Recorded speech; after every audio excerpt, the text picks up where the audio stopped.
2015, Kelle Wood Rich was at it again.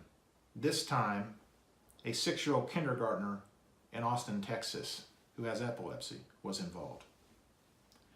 Kelle Wood Rich knew that this child suffered from seizures before she set in on him, and her notes confirm this.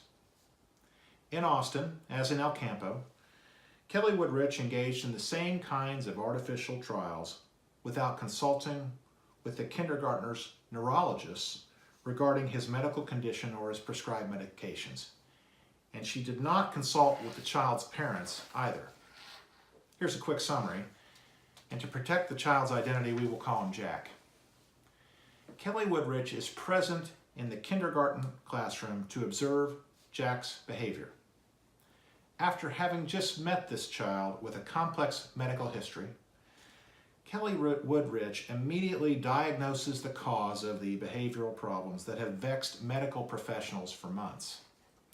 Kelle Wood Rich decides to intervene even though she has no parental consent to do so.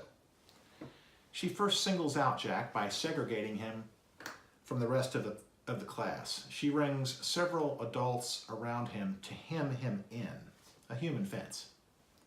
The adults repeatedly demand that Jack write something of no educational value on a piece of paper. It's like writing the number 49 on the game paper all over again.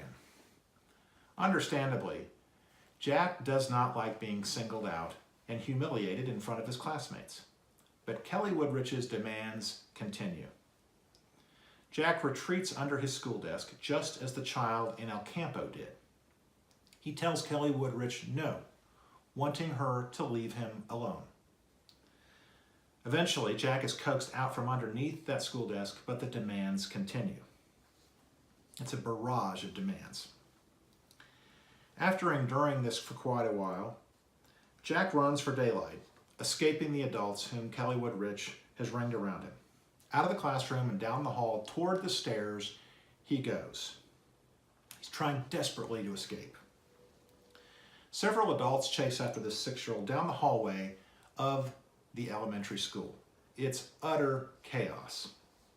The adults eventually corral Jack, confine him again to a limited area, and this time they block his means of escape so that Kelle Wood Rich can continue to go to work on him without any interruption. The demands continue that Jack write something on a piece of paper. Jack tells the adults, "Stop touching me." But the demands continue unabated. Some adults in the room begin to exhibit revulsion at Kelle Wood Rich's behavior. Jack's teacher's aide leaves the room. She tells the school principal, "I can't do this anymore." One conscientious adult tries to rescue Jack from Kelle Wood Rich's contrived trials, but Kelle Wood Rich tells her no. Jack goes into full meltdown. Kelle Wood Rich rounds up the other adults to pinion this child to the classroom floor. This kindergartner is just a little fella. So, if Kelle Wood Rich's methods are so scientifically pure, ask yourself, why does she intentionally introduce chaos and havoc into a classroom, into a learning environment, in order to implement her methods? And why does it take 5 adults to carry out her methods by threat of force and actual force against a 6-year-old with epilepsy who weighs just 46 pounds and whose height is only 3 feet 6 inches tall? Why? And keep in mind, the school district states in writing that Jack is a loving child. Why does she need to do this? Jack eventually emerges from the physical containment, but Kelle Wood Rich starts to rev him up again. After several more minutes of this, Jack melts down again. The same conscientious adult again tries to rescue Jack, and Kelle Wood Rich again tells that adult no. Kelle Wood Rich physically restrains Jack again. "Let me up," pleads this kindergartner. Kelle Wood Rich is once again intentionally violating the physical autonomy and bodily integrity of a child with a neurological condition. Jack also tells the adults in the room that he wants to eat and that he wants to be with his friends. Why?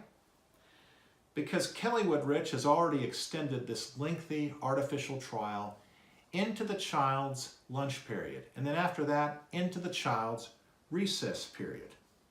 Kelle Wood Rich refuses to allow this child to eat or to exercise at recess until she's gotten her way with him.